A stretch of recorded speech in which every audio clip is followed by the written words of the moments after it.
আসসালামু আলাইকুম রহমতুল্লাহ। বন্ধুরা, আরও একটি নতুন ব্লগ ভিডিওতে সবাইকে স্বাগতম। আমি আজকে এটা কি বলে, ক্ষীরা বলে, শশা বলে না, শশা না, এটা ক্ষীরার জমিতে দেখতেই পাচ্ছেন কত সুন্দর ক্ষীরার ফুল। আমি ফুল দিয়েই শুরু করলাম আজকের ভিডিওটা। গাছগুলোকে অনেক সতেজ লাগছে, অনেক প্রচুর পরিমাণে ফুল আছে কিন্তু গাছে। এই যে এগুলো ফল হবে আর কিছুদিনের মধ্যেই। আজকে ফাল্গুন মাসের হয়তো বা 15-16 দিন, চৈত্রের দিকে এই ফসলগুলো উঠবে। তো চলুন আজকে ক্ষীরার জমি সম্পর্কে আমরা জানি। আমার ক্ষীরার চাষ সম্পর্কে কোনো অভিজ্ঞতা নাই, তারপরেও চেষ্টা করতেছি আপনাদের সাথে ভিডিও একটা দেখলাম আমি কত একটা ক্ষীরার জমি দেখে আমার খুব ভালো লাগলো। সূর্য অস্ত যাবে যাবে এমন সময় এই ভিডিওটা বানানো। দেখতে পাচ্ছেন আশেপাশে কেউ নেই, মাঠে একদম ফাঁকা, কিন্তু আমি একা একা কথা বলছি। আসলে আমি শুদ্ধভাবে কথা বলার চেষ্টা করি কিন্তু পারি না, কী করব। যাই হোক, পালাপ যেমন পারি এমনি করি।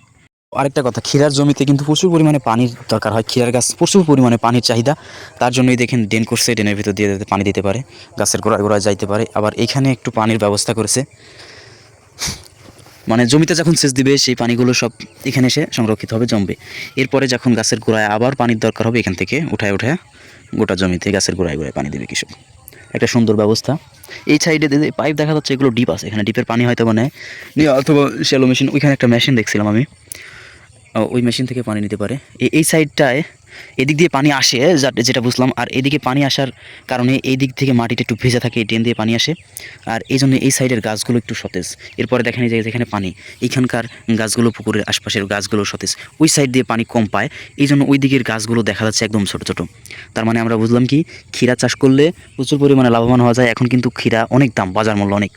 এগুলো যদি আরও কিছুদিন আগে রোপণ করতো, অগ্রিম চাষ করতে পারতো, তাহলে বাজারে নতুন ক্ষীরার দাম অনেক ছিল। এখন আমি প্রায় 60-70 টাকা দেখছিলাম, গতকালকে দেখলাম 40 টাকা কেজি ক্ষীরা বিক্রি হচ্ছে। 40 টাকা মানে কিন্তু অনেক দাম। 1 বিঘা জমি থেকে প্রায় 1-1.5 টন ক্ষীরা উৎপাদন হয়। আর যদি 1-1.5 টন ক্ষীরা উৎপাদন হয়, 20 টাকা কেজিও যদি থাকে, 800 টাকা 1000 টাকা মনও যদি থাকে, তাহলে 1 বিঘা জমির থেকে প্রায় 4-5 লাখ টাকা ইনকাম করা সম্ভব।